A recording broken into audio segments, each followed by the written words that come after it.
lebih dominan itu adalah informal. Ya, ini sekali lagi juga tidak hanya di Indonesia, magang dan kerja di luar negeri itu juga terbuka sebenarnya. Dia akan berujung kepada tenaga kerja, dan inilah harapan saya sebagai Menteri Ketenagakerjaan.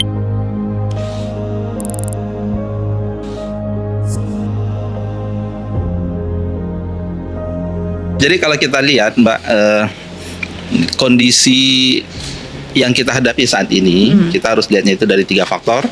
Dan ini tidak hanya Indonesia, tapi semua negara. Yang pertama, ada dampak pasca COVID yang beberapa industri itu belum tumbuh.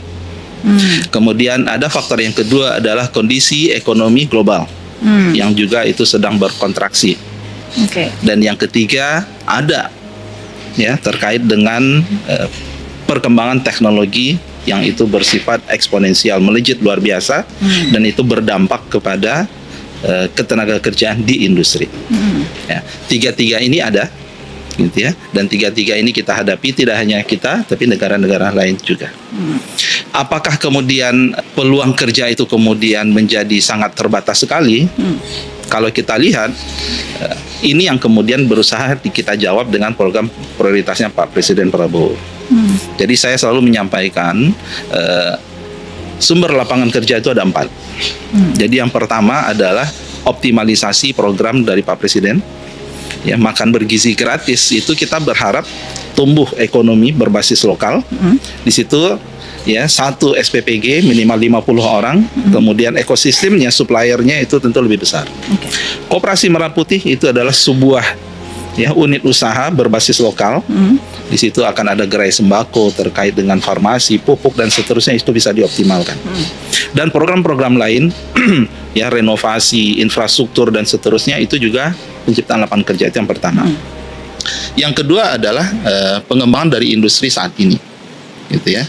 Nah, inilah yang kemudian kita memiliki Danantara yang diharapkan ketika terjadi konsolidasi aset, maka kekuatan investasi itu lebih besar.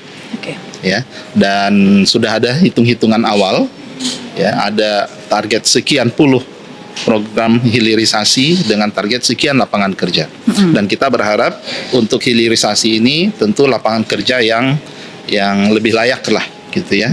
Ya, sektor formal yang lebih layak. Yang ketiga adalah magang dan kerja di luar negeri. Itu juga terbuka sebenarnya, tapi syaratnya bahasa, ya. Bahasa, dan terus kami menjalin MOU, ya. Konteksnya itu adalah magang, itu adalah pengembangan kompetensi maksimum 2 tahun, atau pengiriman tenaga kerja melalui kita punya kementerian khusus perlindungan pekerja migran P2MI. Dan yang keempat adalah wirausaha. Nah, ini yang juga kita dorong, gitu ya. Ada Kementerian UMKM yang melakukan pelatihan-pelatihan wirausaha. Ada Kementerian Komdigi juga banyak paket-paket pelatihan wirausaha berbasis digital. Dan kami juga dengan balai-balai latihan kerja, ya, kita ada program-program terkait dengan tenaga kerja mandiri dan seterusnya. Dan kita mendesain, yang saya lihat adalah satu tadi, ya, program prioritas ini memang sesuatu yang kita butuhkan saat ini.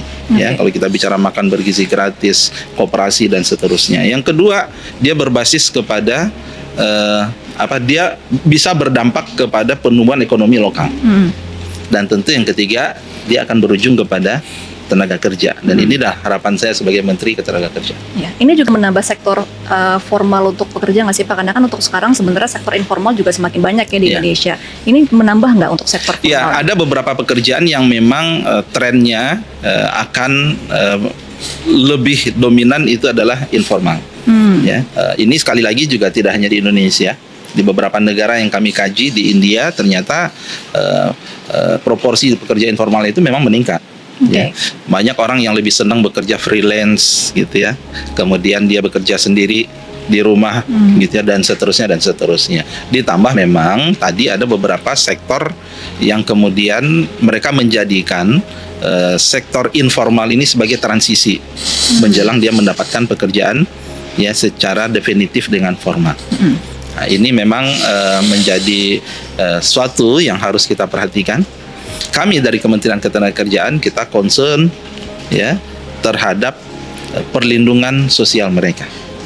Ya, jadi kalau biasanya mereka itu bekerja di sektor formal, mereka menerima upah dari perusahaan dan otomatis mereka juga dibantu administrasi untuk misalnya asuransi mereka, ya jaminan sosial, maka informal yang kemudian menjadi PR kita untuk ya kita ajak juga mereka agar mereka bisa ikut program jaminan sosial dan itu menjadi pengaman buat mereka ketika kecelakaan kerja, kematian dan seterusnya. Oke, jadi sebenarnya informal walaupun semakin banyak nggak masalah asalkan mengikuti peraturan. Bagi juga kami ini itu ya. yang harus kita pastikan.